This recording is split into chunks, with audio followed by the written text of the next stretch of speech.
everyone, welcome back to my channel. For those of you that are new, welcome. I'm Jasmine, but you can call me May May. And today's video, I'll be showing you guys everything I picked up and read in the month of July. Most of my July reads are actually library reads. So yeah, I currently don't have most of the volumes for this video, so I will be posting up the pictures of the volumes I read. So yeah, I hope you guys enjoyed this video.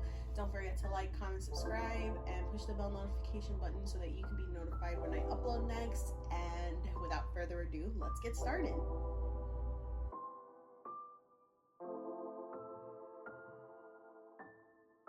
So for the first thing I read to kick off this month of July, I read volume 3 of How I Met My Soulmate. And this volume was the cutest, most funniest read. I just love Yuki and Iori's relationship. Like, even as they started off as friends, their interactions and their friendship was just so beautiful. I just loved it, you know? And it's pretty much a slow burn, at least I think so. I mean, it doesn't happen that slow, I guess, but it doesn't happen like very instantaneously as other series do, like right off the bat, the first volume. I just like how they sort of progress a connection first and then work their way from there. I also love being able to see Iori kind of wanting Yuki to be more dependent and clingy with him, because if you know, and plus all of the flashbacks we see where when he's dating all these, not all these women, but when he dates these women, he sort of gets kind of tired of always having them be clingy, always having them being dependent. So in a way, to me, that kind of just seems like character development, that he likes Yuki so much that he kind of wants her to be dependent and clingy with him. It's funny to see, because he'll just have a moment like, oh, I thought she was going to be clingy and dependent on me, but she's very independent. Like, I don't know how to feel about this. Like, you really see him just kind of like, okay, how do I feel about this? Do I want her to be clingy? Like, do I want her to be dependent on me? Like, if she ends up becoming clingy and dependent, like, is that going to scare me off? So you kind of just see him you kind of just see this character development in him that is just like kind of funny to see. I think that's what made me laugh the most. But yeah, towards the second half for this volume, I sort of started to get anxious, because we are introduced to a character who we've already met, but we didn't really get a proper introduction. Like, we didn't know who he was yet until this volume. But I'm not gonna spoil or say who it is. If you read the series, you will know who it is. But after finishing this volume, I just couldn't understand why this person would even think the way that they do. They would say like, oh, if this were to happen, they would be happy. But us as the reader, we already know, like, that would not make anybody happy. Like, why are you only thinking about yourself and not thinking about the people that you care about? Like, why are you just thinking about yourself? Like, that is not going to make anybody happy. So yeah, there was just a lot of questions that I had at the end of this, and I'm just very curious to see how the story will unfold from here on out. I really hope that Yuki and Iori don't get hurt, because I don't like seeing any of my favorite characters get hurt, because it breaks my heart. But we shall see how this story unfolds. I'm trying to keep myself from reading up to the current chapters, because I kind of just want to read this as the releases come out, but we'll see. If I get too impatient, then I'll just probably try reading it online. But until then, I will be sticking with the physical volumes. Next, I read volume 3 of Birds of Shangri-La, and I am absolutely in love with this cover.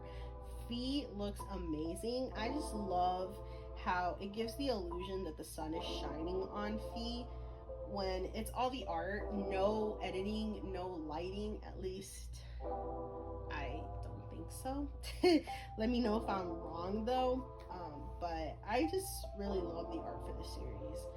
And also, I felt like this volume was very long awaited, and it lived up to my expectations.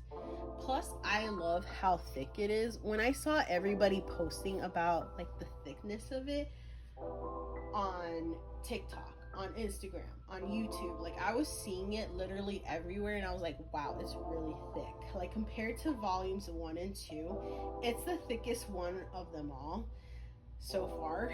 I think it's probably gonna be the only thick one we get, probably. We shall see.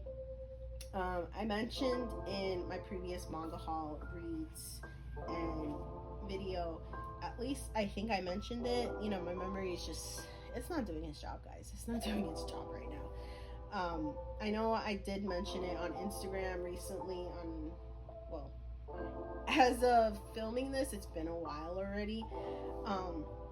But that before Minato and Shizuma, my babies were, and still are, might I add, still are, Fi and Apollo. These two couples are pretty similar, so maybe that's why I love them all so much. I just can't get enough of them. I just can't. And I'm not really sure when Volume 4 will be released, but if the release date takes as long as Volume 3, I'm not looking forward to waiting another 2 years. Will I wait? Yes.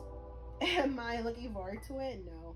I mean, if I don't really think about it too much, it will get here before I know it, because I feel like most of the collections I have started like months ago, but really it's been like a year or two, which is just insane to think that time is just going by so fast. Like, but anyways, I'm not talking about time here. I'm talking about this volume.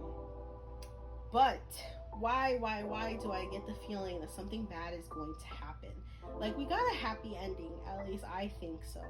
But if I know anything about BL manga or manhwa, it's that there's always drama that will try to pull my favorite characters apart. Like, it's just, when it comes to BL, I feel like the drama that is involved in it is just so insane. Like, it's much more insane than any other series that I will read. At least I feel that way. I don't know how other people feel that way, but I feel like the drama in BL just really hits differently somehow.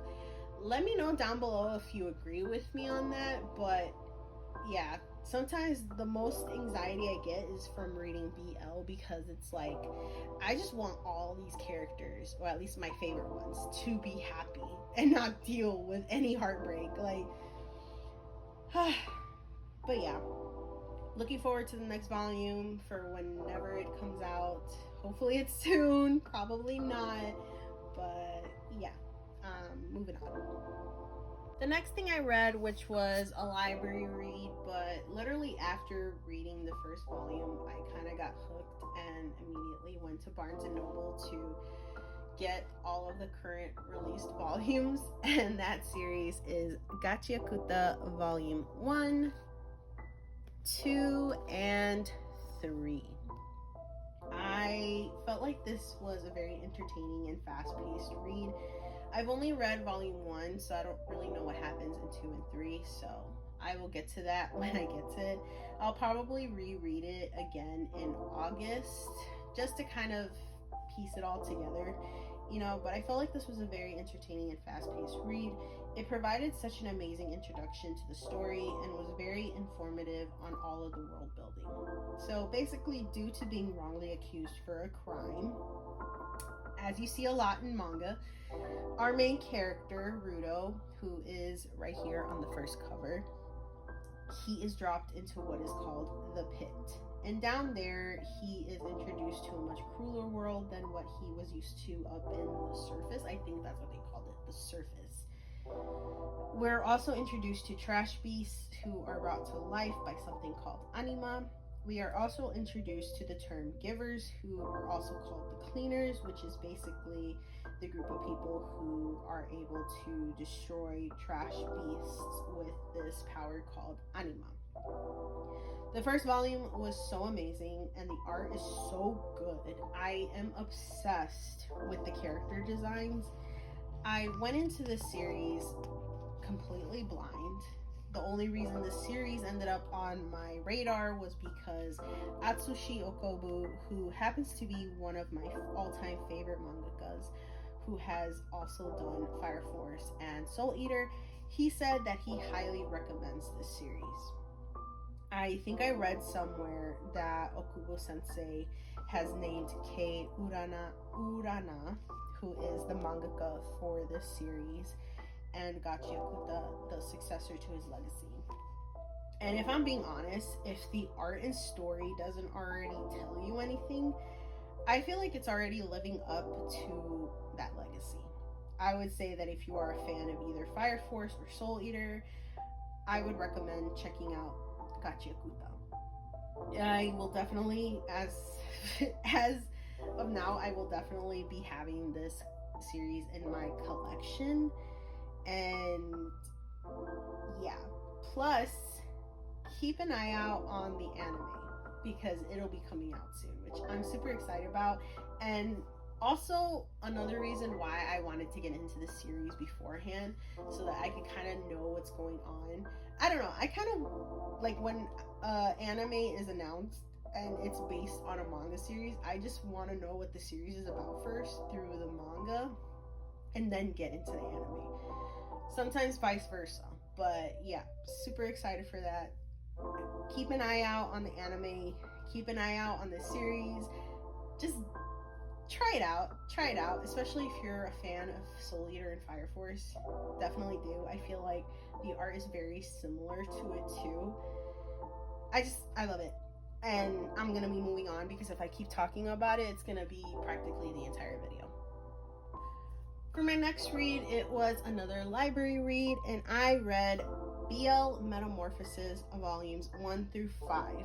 5 being an online read because my library only had volumes 1 through 4, so I had to read volume 5 digitally.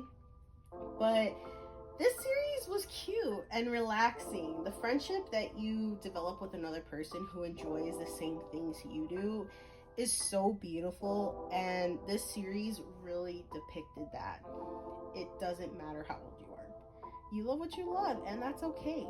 So basically following Ichinoi's journey as she discovers BL is just beautiful. She's not judgmental or hateful at all.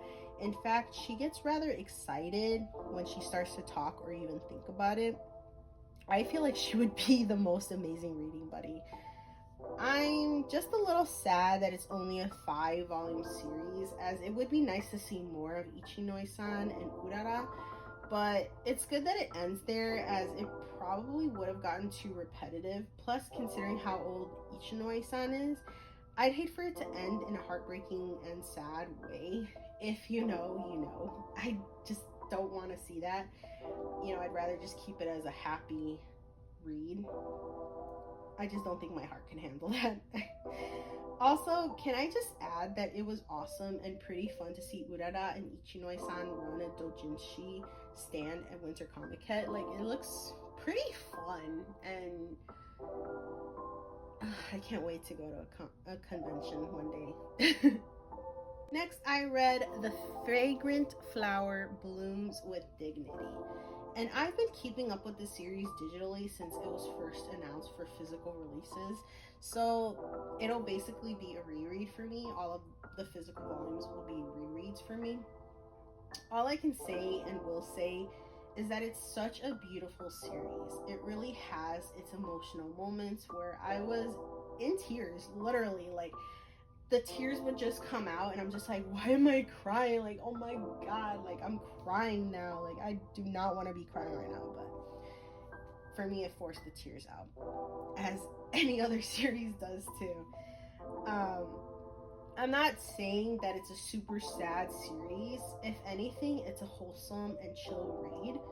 What I really come to love about the series, besides the art, because I feel like with every series I just talk about the art.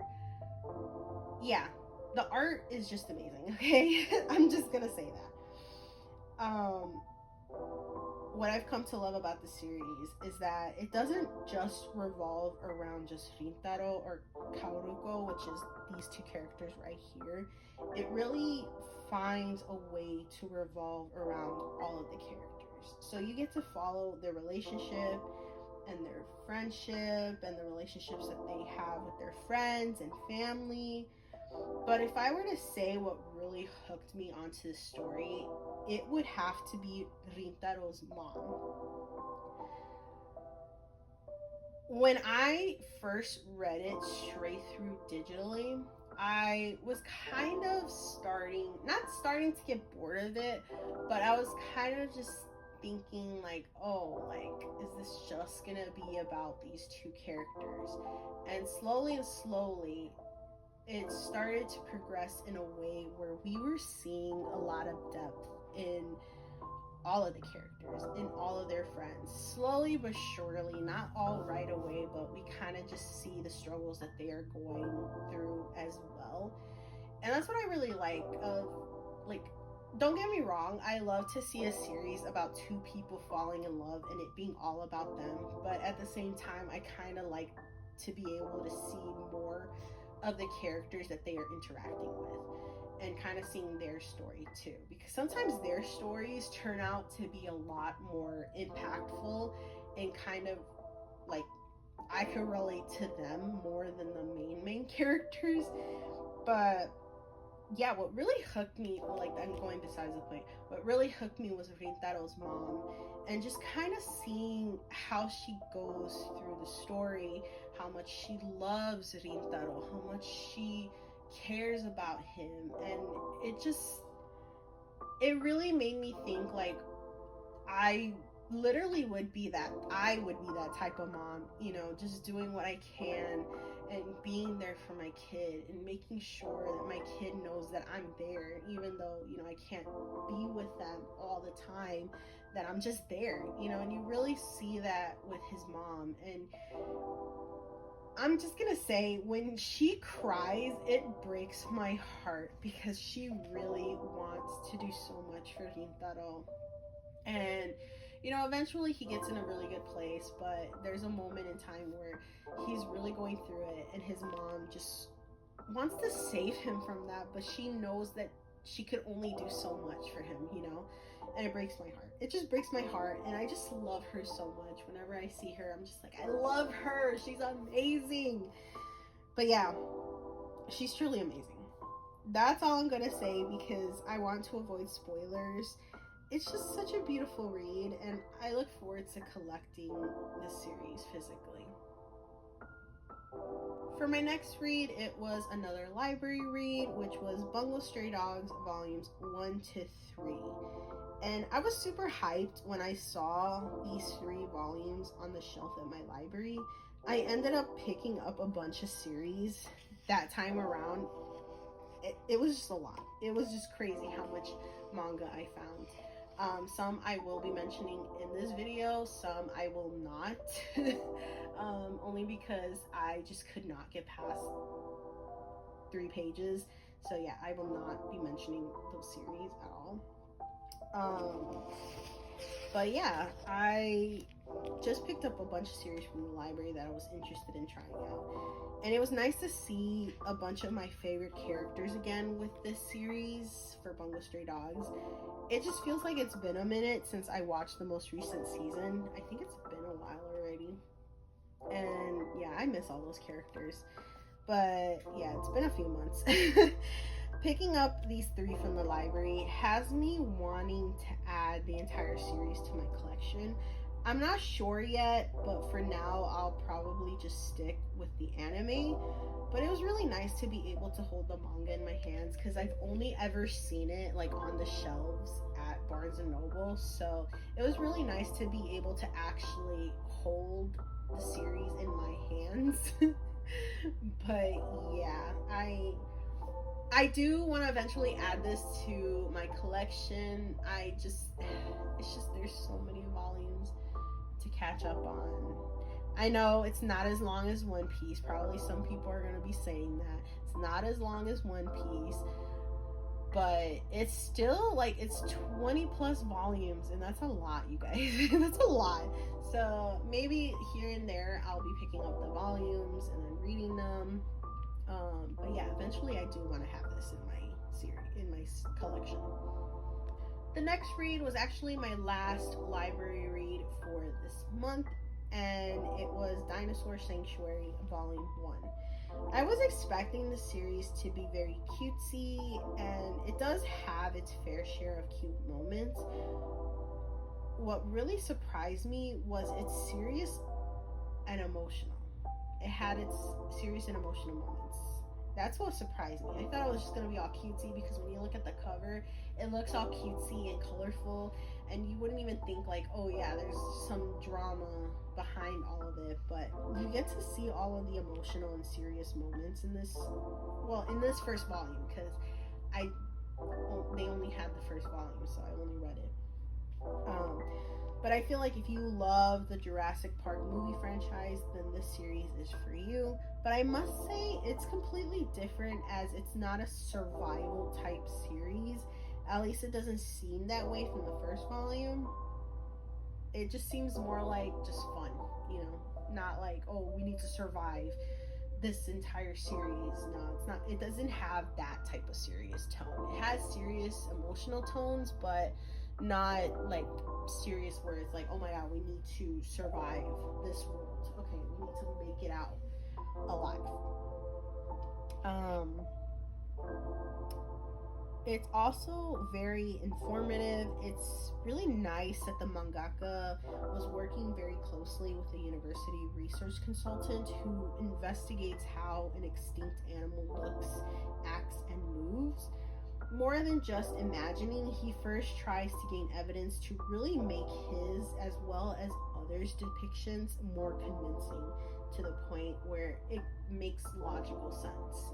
I don't know if that makes sense, like, with me saying it, but yeah, he tries to gain evidence just to kind of say, like, okay, here's the proof of what this dinosaur would have looked like. This is how they would have acted based on what they look like. This is how they would move based on how they look like, So it's kind of just, it's giving more to what you're already imagining. And there was so much that was said in this volume, especially in like the creator notes, where we kind of get like a little article from the consultant, and there was a lot of things that he or she said that kind of made me think like, wow, I didn't even know this. So it's very informative. If you are a dinosaur type person, you will love this series. But yeah, it's the one thing that really bothered me, which isn't much of a big deal, but when we are introduced to Suzume, which is the main character that we see on the cover of Volume 1, she's a bubbly and outgoing character, and don't get me wrong, I love me a bubbly character as much as the next person, but in some very serious moments, in just this volume itself, in some serious moments, she would have this very naive mindset, which led to mistakes that could very well cost not only her life, but the lives of others, including the dinosaurs. Luckily, she seems to realize slowly but surely that she needs to keep her focus and be serious. So, yeah. I'm not sure if I want to add this series to my collection, but I am curious to see what will happen next, especially with the cliffhanger that we got at the end of Volume 1. I was just like, wait, hold up, what? Like, it got me intrigued to find out what had happened in the past. Why do these characters feel the way that they do? Why do they talk the way that they do? I'm not sure when I'll read up on those chapters. Not sure if I will get to those chapters, but yeah, that's just my thoughts on Dinosaur Sanctuary. I thought it was cute. I wasn't hooked, but it was cute. For my final read of July, I read One Piece volumes 106, volume 106. And this has to be my all-time favorite cover for this series. I think it's mainly because they finally have Jinbei with the rest of the crew. I mentioned on one of my previous posts on Instagram that I had received my Japanese copy mainly for display purposes. If you have already seen it in my little TikToks, videos, you will see that I have it as display purposes only. I had received it around this time last year, that volume, which is crazy to think that it's been a whole year that we caught up to that volume release, but we're still behind. We're still behind, but yeah, it was a whole year just to get caught up to this volume itself. And I was just super excited to have this English physical release in my hands. This volume was pretty much a reread in a way, as I already knew beforehand what was going to happen because I'm up to date on the anime.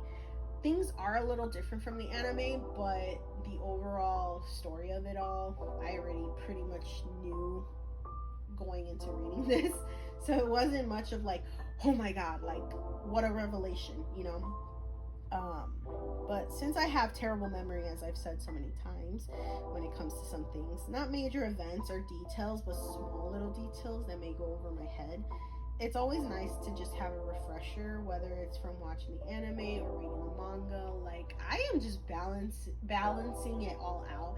I will read the manga, I will watch the anime, so it's like my memory is staying my memory is like not having to do any of the work. It's just I'm just watching, reading, doing its thing, and that's how some minor details just stick.